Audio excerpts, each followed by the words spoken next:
হচ্ছে। এই সন্ত্রাসবাদের জন্ম হয়েছে সাম্প্রদায়িকতার বুকে। তাই আমরা বামপন্থীরা সাম্প্রদায়িকতার বিরুদ্ধে। আর যদি সাম্প্রদায়িকতার বিরুদ্ধে লড়তে হয় তাহলে সন্ত্রাসবাদের বিরুদ্ধে কথা বলতে হবে। আর সন্ত্রাসবাদের বিরুদ্ধে যদি কথা বলতে হয় তাহলে সাম্প্রদায়িকতার বিরুদ্ধে কথা বলতে হবে।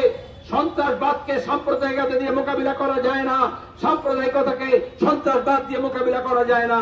এই জন্যই গণতান্ত্রিক পথে জাত পাত ধর্ম বর্ণ মন্দির মসজিদ ভাষা নির্বিশেষে মানুষকে ঐক্যবদ্ধ হতে হয়। আজকে কাশ্মীরে যে অত্যাচার হয়েছে, যে অন্যায় হয়েছে, তাকে যদি প্রতিবাদ করতে হয় তাহলে যেখানে যে আছে ধর্মের বলি দিয়ে উস্কানি দিয়ে যারা মানুষকে ভাগ করছে তার বিরুদ্ধে ঘৃণা বর্ষণ করতে হবে। কাশ্মীরি জঙ্গিবাদের বিরুদ্ধে করতে হবে।